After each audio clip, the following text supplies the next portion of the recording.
think we're going live.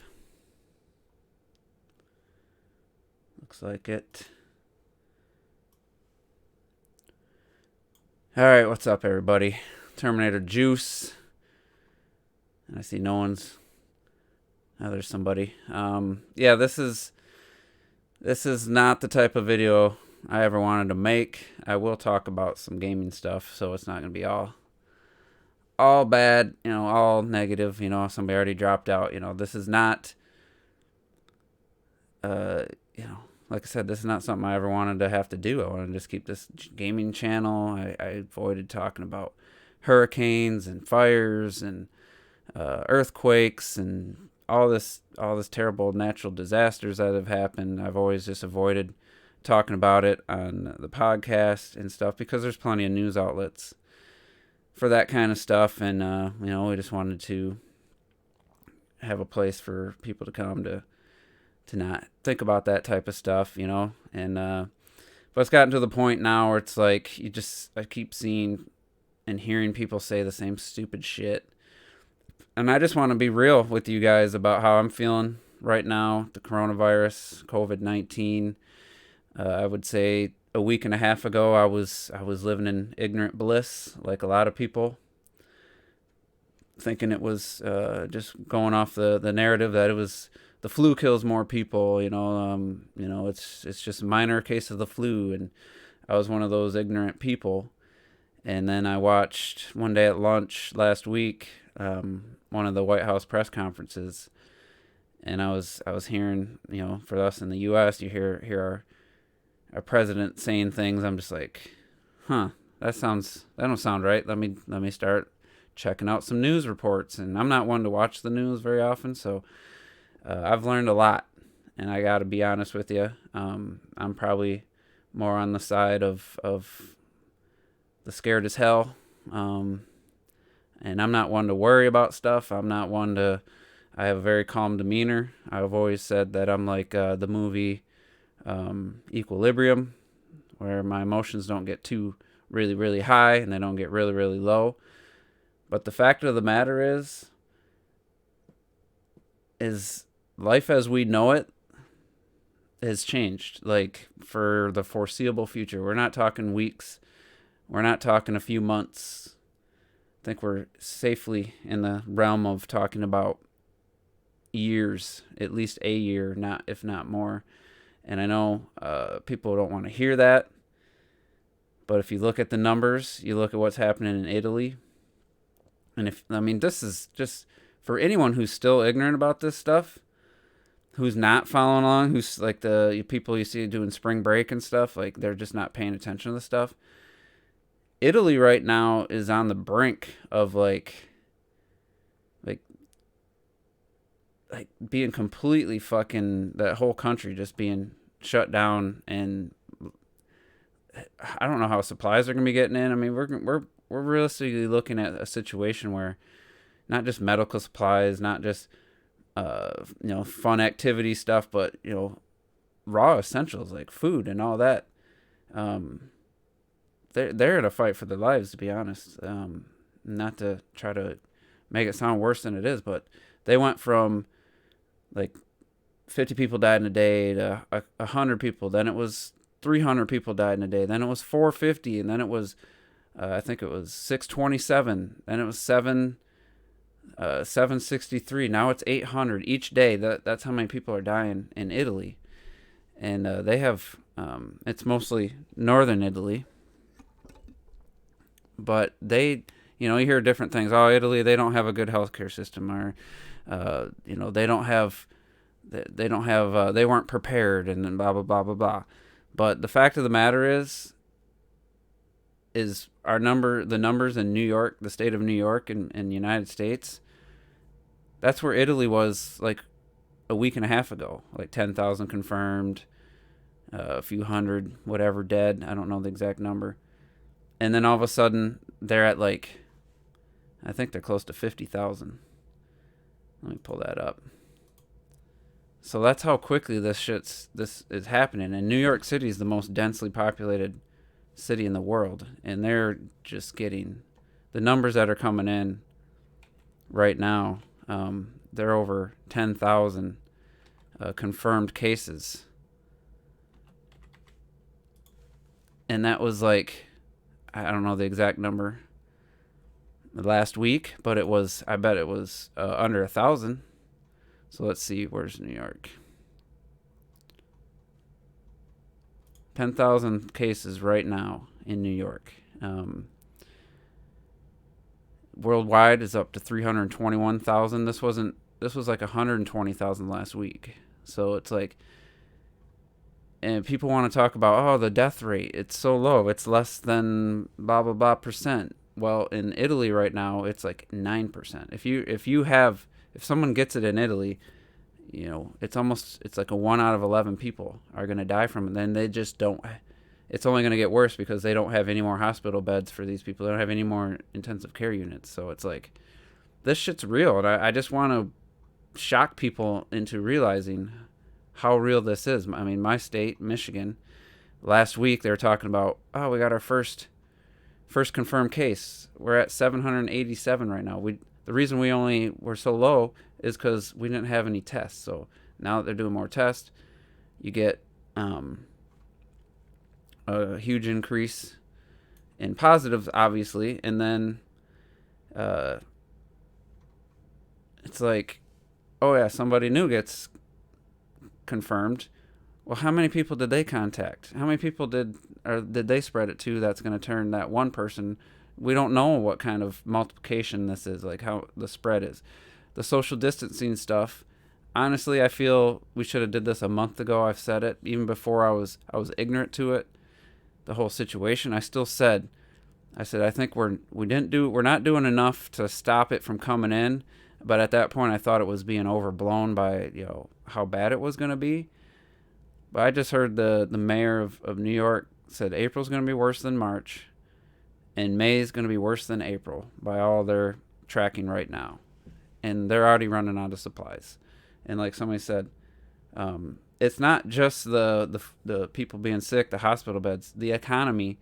Like, you're talking people being out of work, and their jobs aren't paying them for being gone until this in the U.S. Their bill hasn't. They're still arguing over the bill, and it's like, people want to talk about PS5 reveal and stuff, like that was last week. If that was this week, there's no way they would have put that video out. Like, I don't think there's any chance that those systems will kill or will come out. Spanish flu killed 100 million people. We travel way quicker, way further, and I don't think it'll get to that. I think we're like China's the glimmer of hope, except for the fact that no other country, I think maybe Korea or something, North Korea probably, has the dictatorship and the universal mindset of China's government to get shit done. They literally locked people in their the apartment complex, the doors. They welded doors shut. They tackled people in the streets who weren't wearing protection, forced them to put masks on. They quarantined. If people were tested and found to have it, they put them in vacant buildings because everybody was forced to stay home. So now you have like for us, it'd be like football stadiums or basketball stadiums. They had people go there. They had beds set up. They built hospitals. They built hospitals that could seat thousands of people, thousands of beds. And so, yeah, you get sick, but you didn't need to be in intensive care. They were in these venues, these designated areas until they stopped having symptoms, which was they were there for a minimum of 14 days. And then when they felt better, they all were forced to donate blood because now they had gone through it, and their blood, I don't know if it has immunities or anything in it. And it's still with all those these were extreme measures. There wasn't cars on the road. There wasn't people going to the grocery stores like here. What's up, Fiji? They just forced people, locked them in their homes, and it took a month after that for the actual numbers to start going down. a month. All we're doing social distancing, but you still see people in Virginia going to the cherry blossoms in thousands of people huddled together.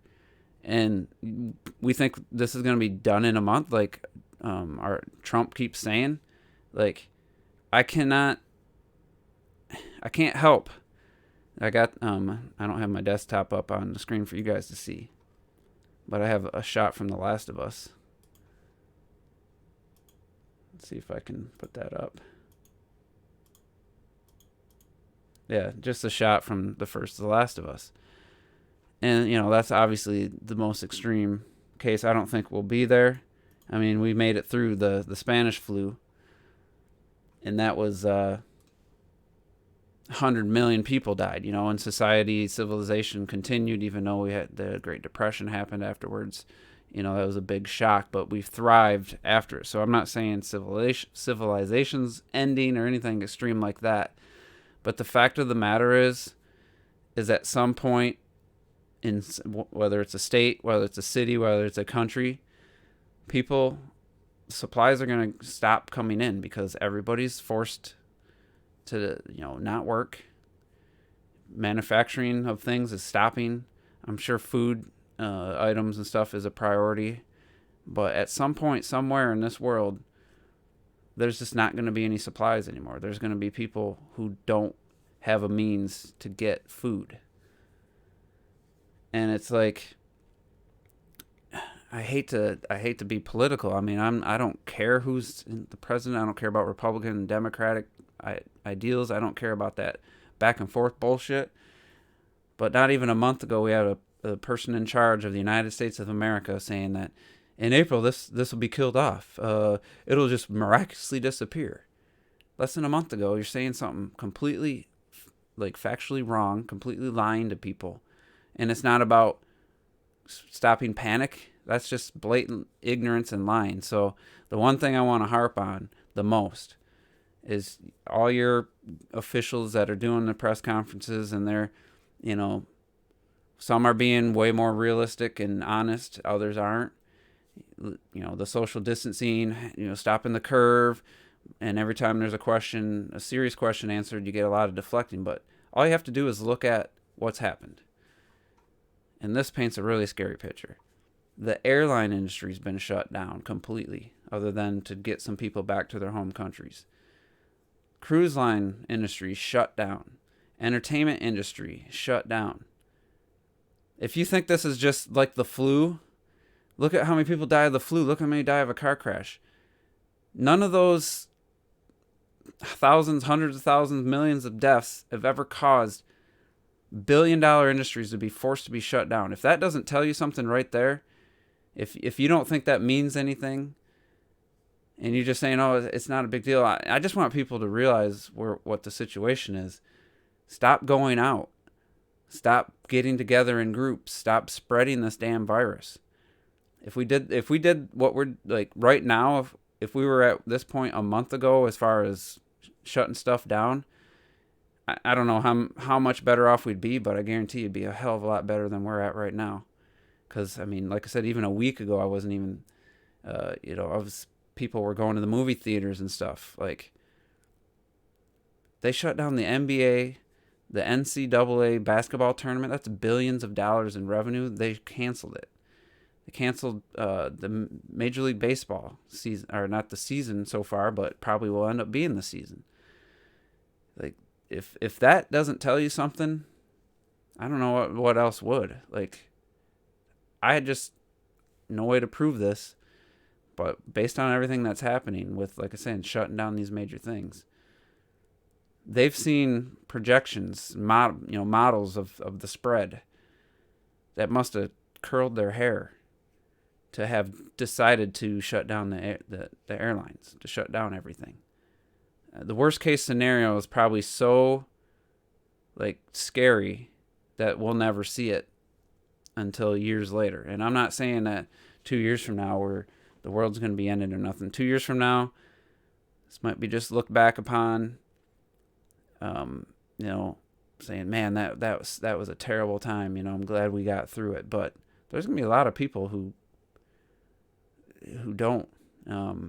And that's just the fact of the matter. I mean, we're at 13,000 confirmed deaths from the coronavirus. Italy has, like, they're getting close to 1,000 a day. Most, like, that's confirmed. There's countless people dying with symptoms that aren't confirmed, that they don't count towards that total.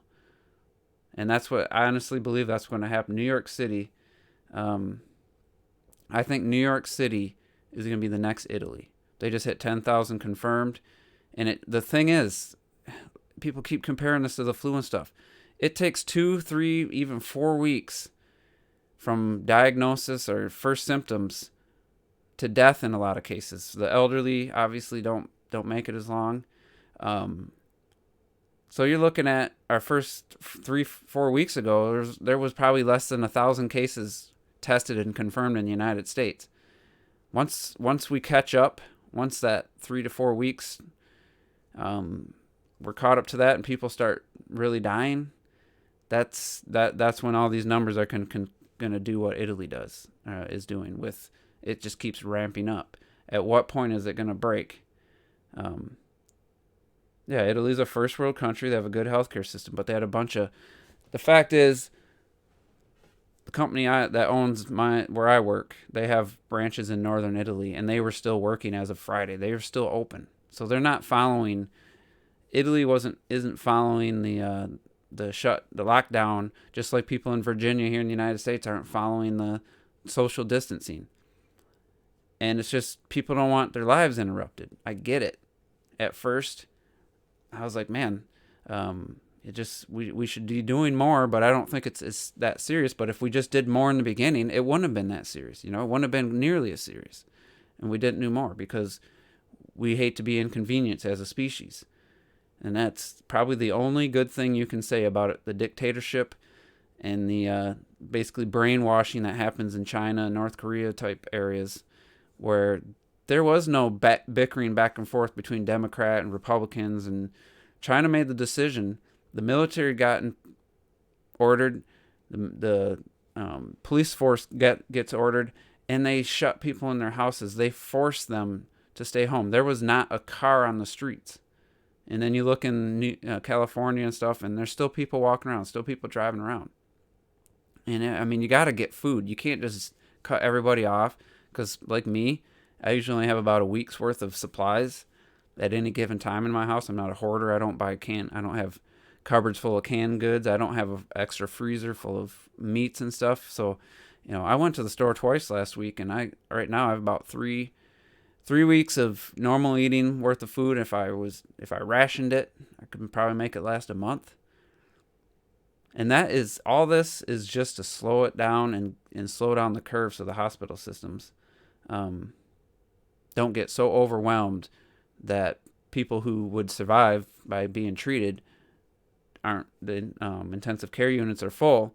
So now someone's going to have to die because there's not room, there's not equipment for them to be treated. And yeah, we were all ignorant. I mean, but that's because our government, especially in America and obviously in Italy and all these places, now Spain's like almost 300 died in 24 hours. Like, we were ignorant because the people in charge of our countries didn't want to mess up the economy. They didn't want to, do something drastic. They wanted to wait and see how it went. Trump kept saying, I don't think we'll have to do a shutdown. We got some areas of the state, they don't have any confirmed cases. West Virginia was one of them. They only had 38 tests at that point. They didn't have any more tests to give people. And now they're, I don't know the number. I think they're in the hundreds. Let's look. Well, they're at 12 right now, but the story behind the no statistic. Let's see. He would become the state's first patient. Didn't know it then, of course, nor did anyone else. But the following days, they felt like they were the only people in the state who wanted to find out more. And it's like people didn't. They didn't want to. They wanted to be the state that didn't have any. I remember Michigan. We're like, oh, we got our first one now, and then now we're at like almost 800 in a week. Like, this is only getting worse. And that the fact of the matter is, like I said in the beginning, life as we know it is changed. This could be normal until they get a vaccine figured out, tested, and mass produced. We could be looking at social distancing, extreme measures for more than a year. Like, we're going to have to adapt. People are going to have to adapt. Are movies going to get made? Are they going to be able to, is there going to be some fast test developed where you can be tested and have quarantine areas? Where all right, we have this area. And everybody has to walk through this gate. We can do a test and get a result same day, within hours. I don't know. I mean, that's the kind of stuff that's going to have to happen if we want like some semblance of regular life to continue. But at this point, movie productions are getting halted. There's no travel. TV shows are getting halted at some point. It's gonna catch up to where we don't have entertainment. What happens when 300 million people in America are all trying to watch Netflix at the same time because everybody's forced to stay home? Like, what happens when a major power plant gets confirmed, and then they have to quarantine everybody that works there? Like, there's some real scary scenarios, and I'm not saying it's going to happen, but I just want people to be aware. Get on CNN, get on MSNBC. Don't just go to one, though. Don't go to Fox News, because for some reason Fox News is still trying to be all political with their shit. Like, I'm sick of politics. I'm sick of people still trying to do their presidential campaigns and all this while this is happening. Just do your fucking job. I don't give a shit who's running for president right now. We got an idiot in charge making poor choices I have no confidence in, honestly. Luckily, there's a bunch of smart people around him probably urging him to make these decisions. But I'm just so sick of this. People still pointing fingers at Republicans and Democrats, pointing fingers at each other, and people still in denial. And the fact that our military hasn't been forced to take action. Like, these guys are trained. I don't know how many millions of military we have, but they've been trained. They have portable medical centers. They have, they could set up quarantines or borders or whatever they need to do. They have medical ships inbound. We have cruise lines that are just sitting there empty. Imagine if somebody just made a decision. All right, New York, they're on the water.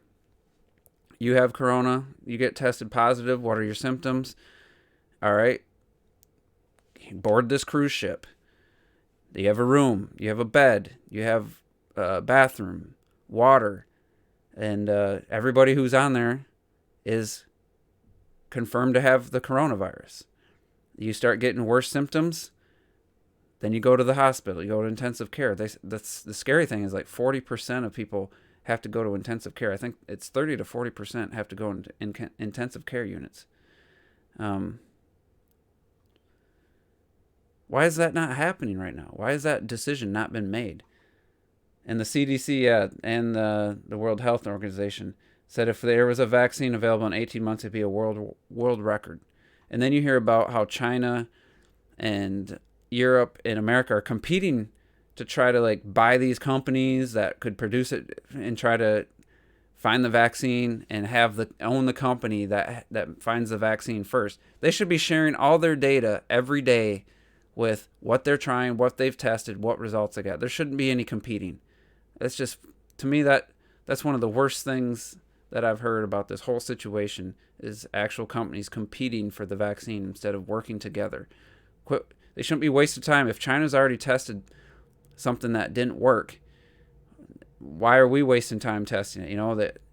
You could be mad at China. You can blame China for not letting the world know soon. But December 31st, I believe, is when the world found out. I think it was January, early January, when the CDC was briefed. It was February 13th when all the government was briefed. And then you had governors and people in that meeting went and sold all their stocks in airlines and hotels and liquidated all their money and invested in telecommunication companies. Like, that shit, people should be murdered for that. Like, this is serious. Like, we're at the very beginning. And just getting back to China, like I said, they show 81,000 confirmed cases. They did a full lockdown. Like, again, they locked people in their homes, and they welded doors shut. They chain and bolted doors. There was nobody out, and it took a month for the numbers to slow down.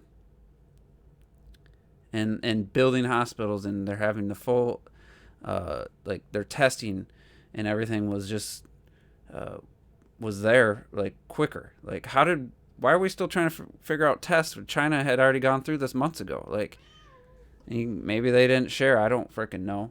But it's like, yeah, politicians are getting in the way. Same thing with climate change. But the one positive, I mean, this is a small positive. You're already seeing benefits in California to the smog reduction. In Venice, the water's been clearing up. Yeah, my cat's doing something. Hold on.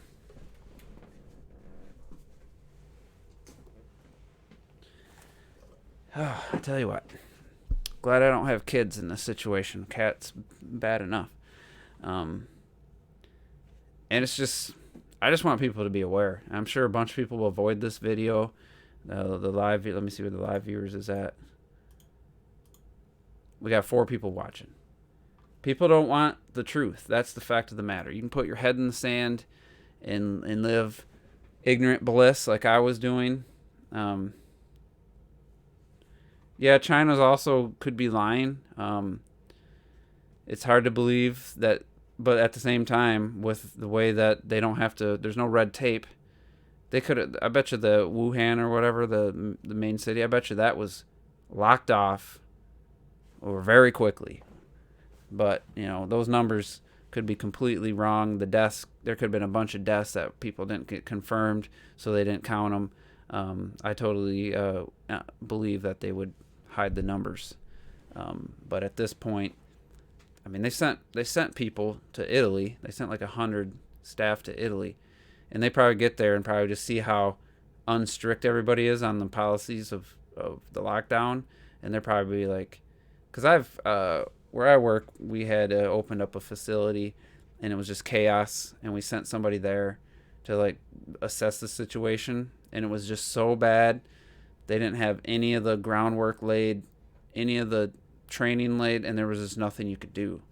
He just went there, and he was just overwhelmed. He's like, this is so far behind where they need to be that they ended up, you know, a year later just giving up on the facility. And I have a feeling that's how these Chinese doctors going there are going to be going to Italy. But it's just scary, man. And I'm like, I got pre-orders for Resident Evil 3 and The Last of Us Part 2, and I'm like, should I be spending $120 on video games? I mean, I had just picked up Doom Eternal or In the Will of the Wisps, and I'm still playing Breath of the Wild and you know, Rocket League.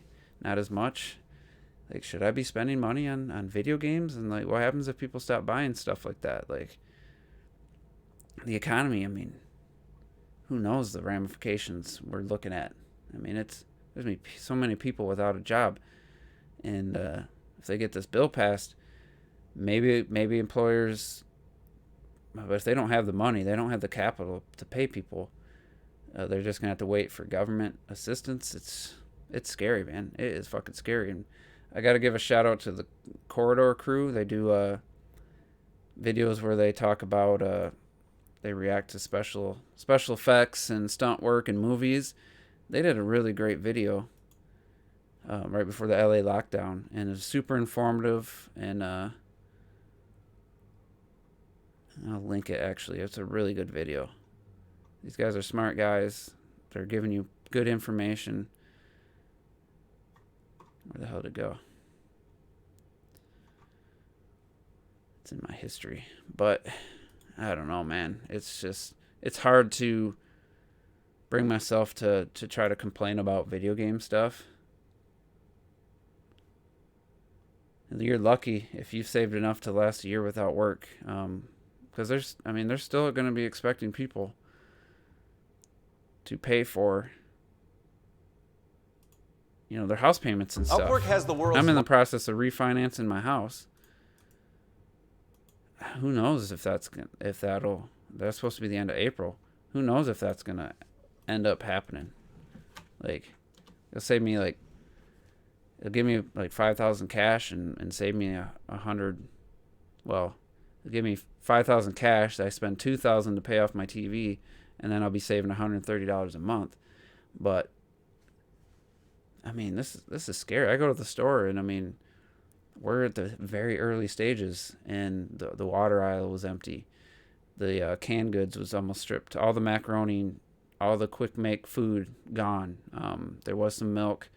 There was a few things of V8 juice, but all the Gatorade's gone. All the fucking normal juice, apple juice and grape juice, all cleared out. The main size eggs everybody loves gone. There was one section of eggs I got. I'm trying not to hoard and trying to just take, it's just for me. So I'm trying to be a little bit smarter about it, because I'm hoping I go back next week. I'll get a few more things to keep extending, because right now I said I got about 3 weeks worth of food, could be pushed to a month. So I'll go back next week and use to add it, keep that 3-4 week thing possible for me. And it's like this, it's scary to be even talking about that. And I live in an area that's probably not going to get hit that hard. Everybody drives their own vehicle. There's not a lot of carpooling going on. There's hardly any public transportation. Only people that can't afford cars and stuff take public buses. There's no trains. There's no subways.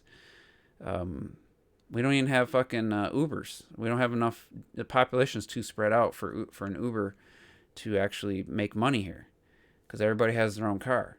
We all live very. Our houses aren't, depending on where you live. Some are closer than others, but I technically live in the same city, if you will, not the city limits. I mean, there's small little city limits. It takes me 20 minutes to get to my parents' house, and we technically live in the same city. That's without traffic, really. Not taking on orders online because Amazon's running out of stock. They don't have enough people to fill orders and deliver it. Like, we're already at the beginning. Yeah, it's the panic stage. Everybody's overbuying, and hopefully it'll even out, and people will start to figure out, where we're going with this, and how to be more rational about what we buy, and hopefully the suppliers can keep restocking stores and stuff. But like I said, this area isn't that bad. As far as, we're not going to be hit with thousands of people. Restaurants are doing bad. I mean, even the curbside pickup stuff. Like, how can I trust that somebody didn't sneeze on the styrofoam container? Like, this is serious. You got an idiot president here in the United States talking about these therapy pills for malaria, and how he thinks in a couple of days this story could be a happy story. A month ago he's saying that it'll just mysteriously vanish. It'll just it'll be a miracle. It'll just disappear. I'm hearing April will kill it off. It's like, are you still expected to pay utilities? They put off student loans for 60 days and some other loans for 60 days. But, like, honestly, like, there's going to be a point where people are just going to stop making their house payment. The price of goods is going to probably skyrocket as supplies run out. Like, I mean, the potential's here for complete failure of the system, complete failure across all countries. You would hate to. It's hard to imagine America, with how many people there are all spread out and stuff, that everything could collapse. But I mean, people are buying guns and ammo here like in masses. I mean, the lines at the sporting goods store, a guy I work with said the line was throughout the whole sporting goods store, people trying to get guns and ammo. they're not getting guns and ammo to maybe shoot some wildlife, and they're getting guns and ammo because they feel like they're gonna have to protect the stuff they have, their kids, their home. That's that's real fucking scary. So yeah, I appreciate the 5 of you that are tuned in. That you probably already are. If you're watching this, you probably are already in the know, and you're not afraid to hear the truth. But the rest of you, like, I'm guessing this will be one of the lowest viewed videos I have because people just don't want the truth. Or maybe there's people that I'm sure are getting plenty of information and they just don't need any more. I get that. Yesterday I took a day off from paying attention to the news. I played Doom Eternal for like 4 hours. It's an amazing game. I absolutely love it. Ori and the Will of the Wisps is a little too sad to feel like I'm truly enjoying it right now, so I'm probably gonna stop playing it for the time being. But played the Resident Evil 3 demo. It's great. So it's short, but it's really promising. I think the game's gonna be good. Watch Rocket League. Pro play has still been happening. Everything's done over the internet. So Cloud9 had a nice comeback. They were 1-4, and then they finished the season 5-4, and now they got a long road to go to try to win. But I mean, the winner gets like 100,000, 200,000 to divide up between the 3 people on the team and stuff like this is more than just.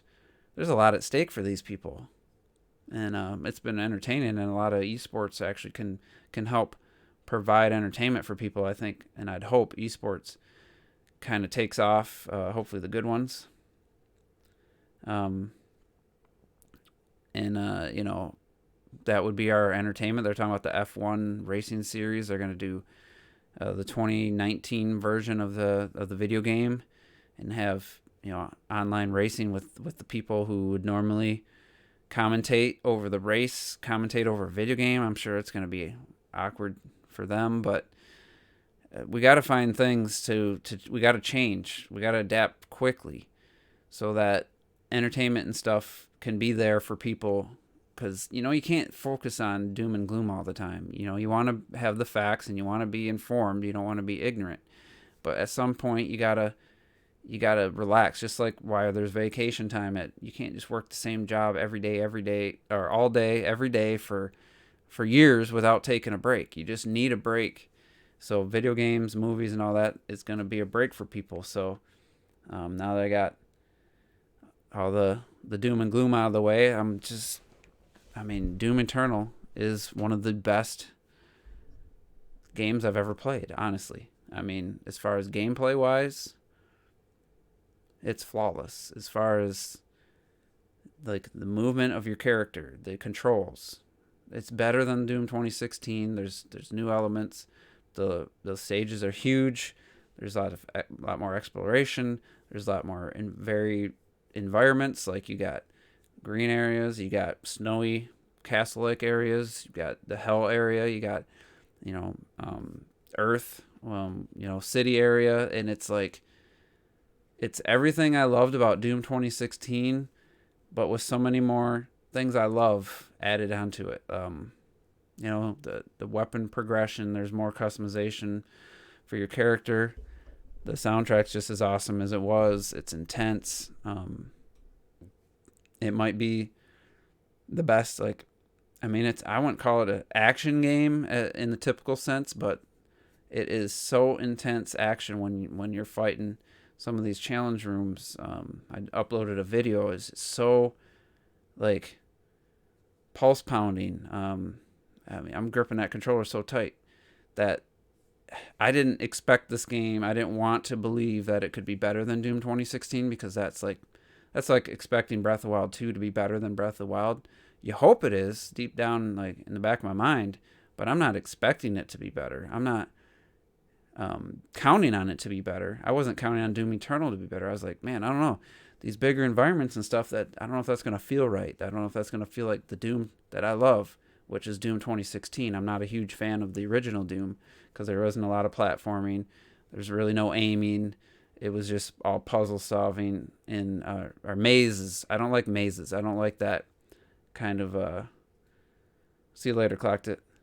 I don't like mazes in first person shooters. I wasn't a huge Wolfenstein fan. I wasn't a huge Doom fan back in the day. It wasn't until Quake kind of woke me up to the idea of first person shooters. Obviously, GoldenEye, but this Doom Eternal is like, it's flawless so far. And I'm playing on PS4 Pro. It looks amazing. It's fast. It's fluid. It's Digital Foundry. It's nearly locked. It drops to like 58, 59 frames per second at times.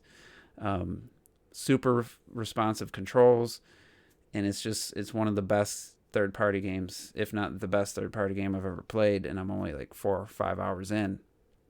It's just phenomenal. And then obviously I'm not thinking about the world turning to shit while I'm playing it. It's fun, and it's a good distraction for sure, and I highly recommend it. And I mean, if you didn't play Doom 2016 and you play Doom Eternal, I don't know how you could go back to 2016. That's how good this one is. There's still some things about 2016 I did like. The dark areas and a bit of the mood, the atmosphere was a little bit better as far as like, being scary and stuff, whereas the new one is very very lush, like open areas, and it's not as claustrophobic.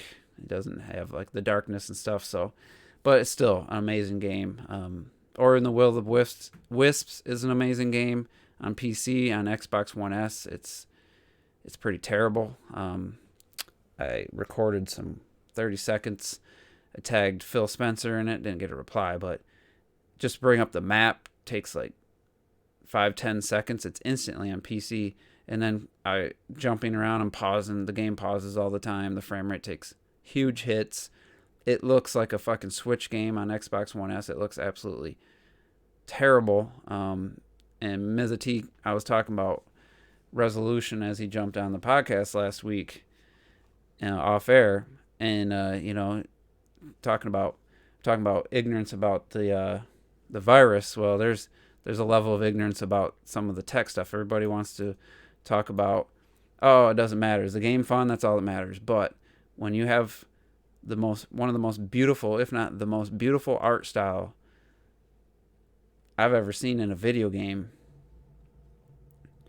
and then you take it and you put it at a low resolution, and you have like moving like 3D, like this giant froggy takes up like a huge chunk of the screen, and it looks like a 360p YouTube video quality. It's so it's so blurry, and I have a big screen. I have a 65-inch OLED, and I'm not expecting the Xbox One S to be 4K or anything. I at least expected it to be Ori and the Blind Forest on the Switch runs at 1080p, I believe, 60. I thought Will of the Wisp at least would be 1080p, maybe 900p on the S. I did not expect such low resolution. You can't, going from the PC to the Xbox One S, you can't appreciate this amazing art style at such a blurry quality, at such a low res quality. It completely takes away from the hard work the developers put into this graphics, or art style, and the world they built. It's everything's moving, everything reacts to light, and Ori jumping around, everything moves. It's so dynamic and beautiful, and to not be able to see that fully is a shame. And it's like, yeah, resolution, when you're talking about compared to a game being fun, obviously it's not even close. You want a fun, great game that controls well. I've said in the past, I've listed the important things in gaming, but when you have a great game and you can't even fully appreciate, you can't even fully see it. I know people make fun of me for being a graphics whore and stuff, but it's like, what is so bad about seeing something beautiful that looks crisp and clear? That's all I'm saying. 1440p is what I'm running at. It looks really crisp, really clear. Obviously 4K would look better, but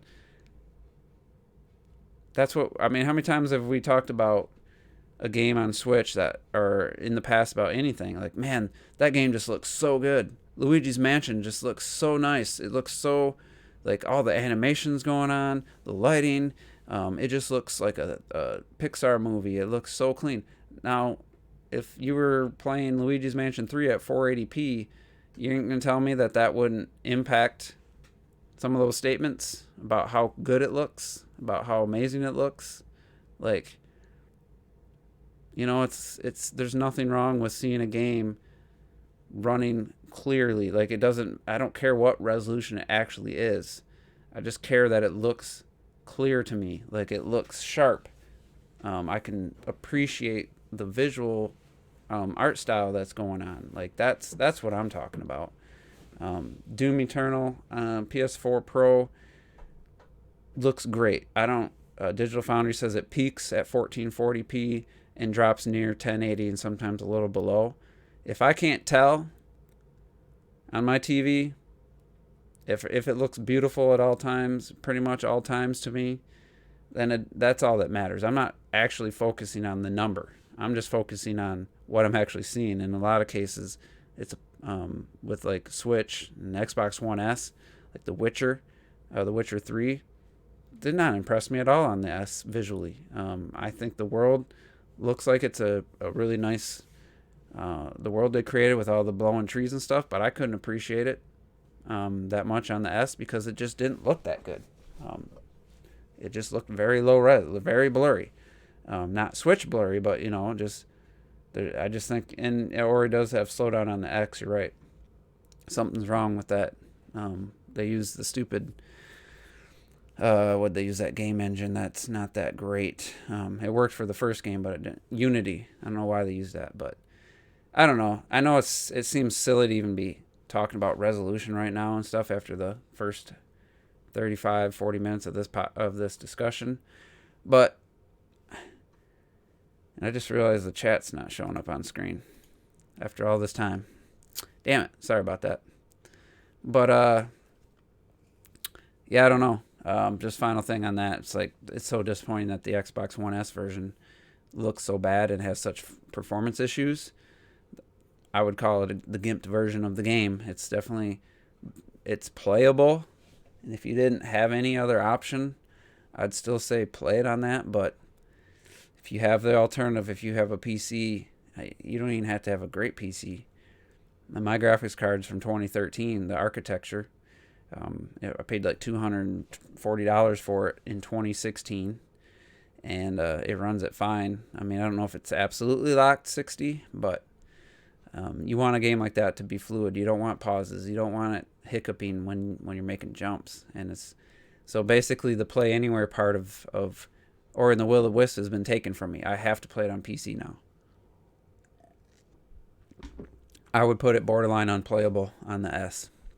The X is better, but what they need to do, instead of pushing for 4K, talking about resolution, and now I'm on the opposite end of this, they need to have a 1080p option that's locked 60. That's just all there is to it. There's no reason to not have that option. It doesn't need to be in 4K when your performance is being hurt.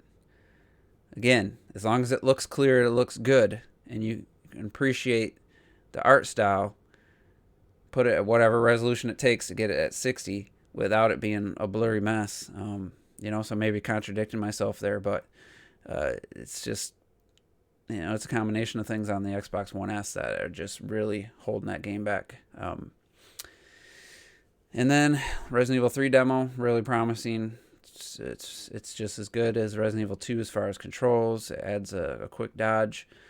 It's everything I liked about Resident Evil 2 Remake. Maybe the Nemesis guy would be annoying. You only barely get to encounter him on the demo. But I'm thinking about canceling the pre-order just because I don't know if it's smart to be spending money right now. And it's, I'm sure this hasn't been the most inspirational video. I mean, I'm sure there's going to be people out there being positive. And it's fine to be positive if you're feeling down and you need something to pick you back up. There's nothing wrong with turning off the the news and just doing something fun with your family or playing games, watching a movie you love. That stuff's important too. You can't just live and breathe and exist in all the negative side of this, but you got to be real about it. You got to know what's happening. Wake up. Don't be ignorant. If you see somebody being ignorant, tell them the facts. I've already had to do that to a few people at work. I pointed out, hey, look at what happened in Italy right now. That could be our future right there to see. And it's almost the end of March. They've known about this since January. The respirators and all that stuff needed, the masks, that development production should have been ramped up in fucking January. Like, we shouldn't be here right now, but we are. And it's hard to even contemplate going to work. And again, this area isn't hit that hard. But it's just the chances. I'm 41 years old. There's people dying in their 40s. Most people, like, above 20 that get the virus going, like, intensive care. I think it's like 30-40%, like I said earlier, have to go into intensive care. This isn't something you just stay home. And there's a story, I don't know what country he was from, where the doctors, he called the hospital. They told him to stay home. They told him to call the health department. He kept getting the runaround. Somebody was actually belligerent to him. He finally got a call back from somebody else saying people would drop off food and stuff. No one did. Day 5, couldn't barely breathe, couldn't barely focus, couldn't barely stay conscious. Got himself to the hospital, got out of his car and collapsed. And he woke up after 3 days of in and out of consciousness in intensive care. That's what it took for him. And he I don't know how long it's been, but he recovered and he shared the story. And it's like, that happened to somebody where the system failed him and he had to risk driving and collapsing for people to help him. There was a 29-year-old doctor in China. She died from coronavirus. She was a nurse. She got infected. Took her a month. She made it a month and then her body gave in. That's how long it takes people from first symptoms to dying. So that's why I think April and May are going to be some pretty heart-wrenching numbers are going to start coming in. And it's not, there isn't a cure. There isn't therapy medicines that is going to fix this. You got to stay home. You got to stay away from people. It sucks. People are going to run out of money. There's places where food's going to run short. You can't order shit on. I mean, it's the scariest time I've ever been a part of. And there's people back in America during the Cuban Missile Crisis. They probably thought the same thing. They definitely had shut down. People were told, at any moment you could be hearing a siren. Get under your desks. Get in your basement. What was that going to do to a nuclear attack? Get under your desk. But still, I mean, they lived in fear for months, and we had SARS scare, which didn't really affect America that much. They had the AIDS pandemic or whatever that was considered in the 80s. I wasn't alive. I was alive, but I wasn't old enough to know. That was scary for a lot of people, but they didn't shut down airports. They didn't shut down cruise lines. They didn't shut down fucking casinos, the food industry, like that. Like restaurants, were still open. This hasn't happened since 1918. It started in 1916, where nearly 100 million people died, and obviously that was without like mass airline and stuff. Like I don't know how it spread that bad, and obviously they didn't have modern medicine's come a long way and stuff. But people who think that 13,000 dead is like, 20,000 died from the flu, whatever the number is, 60,000. If you don't think that this coronavirus death toll is going to exceed the normal flu virus related deaths in a year, if you don't think that's going to exceed that, then I just want to slap you. Like, look at how much the numbers grow each day. And as I said, as we catch up to that 3 to 4 weeks it takes people that their bodies finally can't they give out, and the ventilators and stuff, just they keep people alive as long as they can. Like, these numbers are they're gonna jump up so suddenly. Like I said, New York City's in for a rough situation. I think they're gonna be right there with Italy when it's all said and done. And I feel for you if you live in the New York area, New Jersey, Pennsylvania. I really feel for everybody there. I don't know what to tell you other than stay away. If you don't have it now, don't take the chance. Don't go out if you don't have to. And I just wish we would have done something sooner. And then, it's hard for me as somebody who likes to look at stuff realistically. It's hard for me to not envision 2 months from now the press conferences we'll be watching worldwide about how we didn't do enough early on. I don't want to think about that stuff. But I can't help it at times. I have to think about what's 2 months from now. Are we going to be like, all right, we passed the peak and we're heading down, or are we going to get worldwide live feed to find out how screwed we are? So I hope I'm wrong on that. I hope everybody's staying in place and we stop the spread. And eventually we'll start slowing down. Like, I'm talking 2-3 months from now, we'll start getting good numbers. But even China has some new cases now. They went a couple of days, and they did the most drastic measures. No other country, other than maybe North Korea. South Korea did quite a bit too. They got notified on the same day they had their first confirmed case, the same day as the United States. South Korea, their totals are 8,897. They had their first confirmed case the same day as the United States. Yeah, they're a way smaller country, so just, percentage-wise, I don't know how many people live in South Korea, so that's a consideration, because you can't just look at the raw numbers, you got to look at the percentages. But they've already slowed down their peak. They started testing within a week. They had drive-up testing. They had all this stuff in place. Disinfecting twice a day their public transportation. We were, like I said, we were at the same. We had one at the same time as South Korea. They have under 9,000, and we just hit 29,000. More than likely, we're going to pass Italy in a couple weeks. I think we're going to pass China at least within the month. We'll be ahead. We'll be the global leader for confirmed cases. Our deaths will eventually catch up to it, and I think the overall scenario is not good. And I know you gotta. It's the job of the public officials to not incite panic, but at the same time, I wish there'd be a little more honest to scare people into doing the things they need to be doing. The whole washing your hands thing for 20 seconds, the social distancing, it's all good stuff. But I know people at work that I work at aren't doing social distancing. They're not taking 20 seconds to wash their hands. Oh, there's no confirmed cases in Muskegon. That's where the city I live in. There's no confirmed cases. I just found out that my friend's aunt works at a hospital, and their internal labs have 2 people tested positive.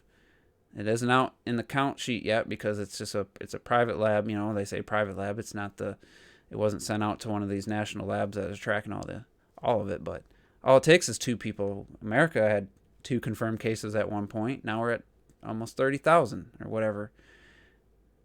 That 2 people could turn into 1,000 people. I mean, we have 2 hospitals, and I don't know how many intensive care rooms we have, but I guarantee you it's less than 1,000 total. So anyway, appreciate you guys who did watch this. I know I needed to just get it out there, and hopefully somebody watches this who's ignorant and it's like, you know what, I am going to look into this. I'm going to take this a little more seriously. That's what I'm hoping for. And also, I do want to put fear into people. Fear, because you look at Italy and you hear these stories that they weren't doing the lockdown. They were still in lines for coffee because you can't tell Italians not to drink coffee. You know, stupid stories like that. They're just completely unnecessary and look at the situation they're in now. I mean, compared to, they're going to catch China for sure. I don't know. Let me look at the population. What's Italy's population?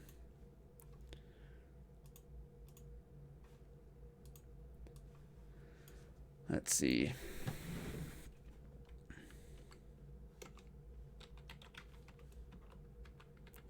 Italy population. 60 million people.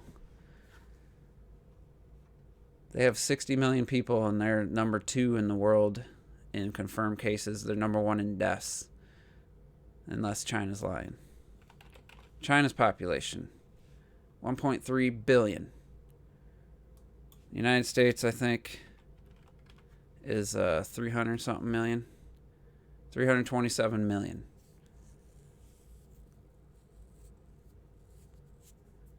And then, so let's look at South Korea.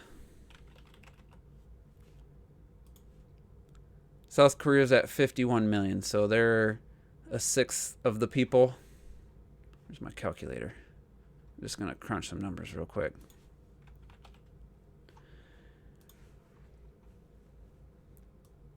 So if you look at, they got 8,900 confirmed right now, divided by the population. 47. That is 1.73% confirmed. So let's see. So 327 million times 37%.